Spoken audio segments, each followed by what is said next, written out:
I remember graduating in 2018 as an 18-year-old from Commerce University.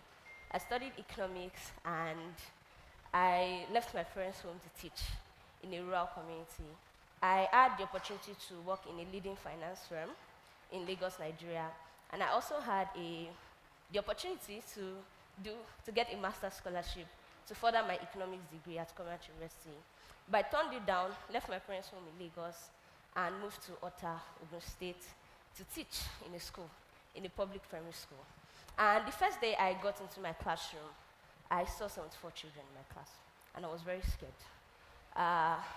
It was a grade 2 class, that's primary 2, and their ages range from 6 to 16. So I had a 6-year-old in my class, and I had a 16-year-old in my class. And I thought that was everything that was wrong until I noticed that the 74 children, 90% of them could not read at their grade level, and that's English language.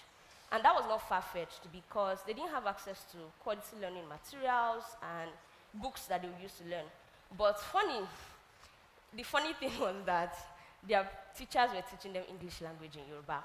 So there was no way that they were able to learn how to speak and read English language at their grade level and also even compete with the fellow schools in their own community.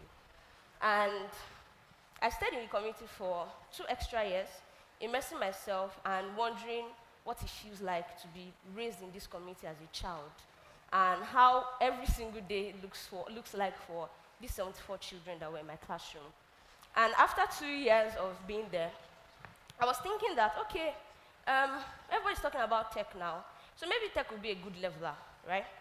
But if you think about, whenever I think about Amina, this 7-year-old girl who goes to school every day, but still has to struggle to sell pure water just so she could fend for her family, how much money we should be able to save in a year, 5 years, 3 years, 10 years, just to afford a tablet or a smartphone?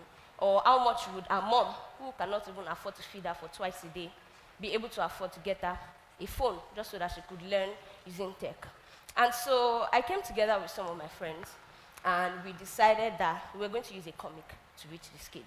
The good part of this comic is that they're not just learning things, they're not just learning math, English, and learning how to read and, just being in the academic space, but they are also learning how to treat people right.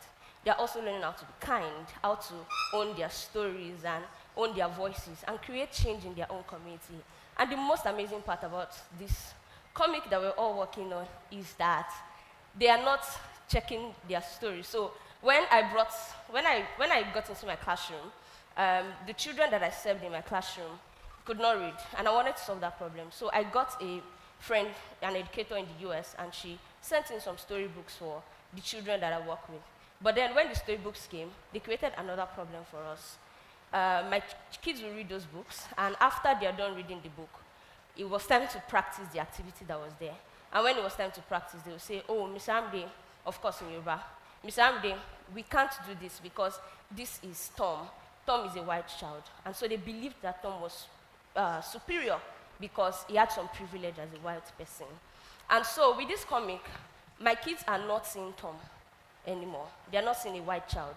And it's easier for them to go through the life skills activities that are there because, thank you, because now, Toby, who Oxpiota, or Amina, who Oxpiota, can now see herself in a book and not see a duplex, or, a duplex that she doesn't live in, or a mansion that she has never seen before.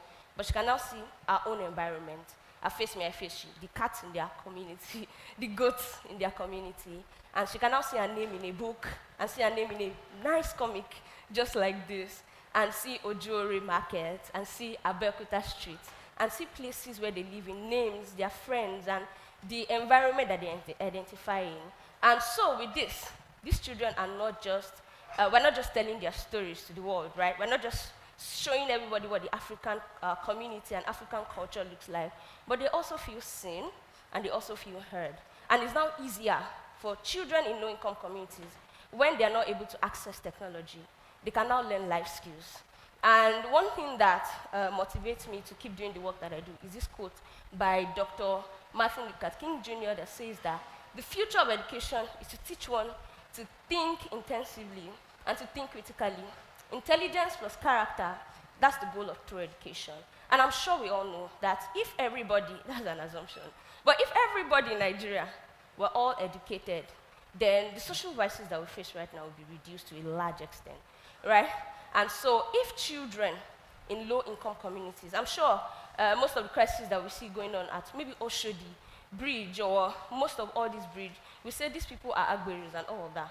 But if children in low-income communities that are prone to these things, if they are able to access these comics and they are able to get access to life skills, even at a young age, then there will be a reduced level of social vices in the community that we face right now. And so if this sounds interesting to you and you want to join us in doing this, you can always send me an email at thearamidekayode@gmail.com. Thank you so much, everyone.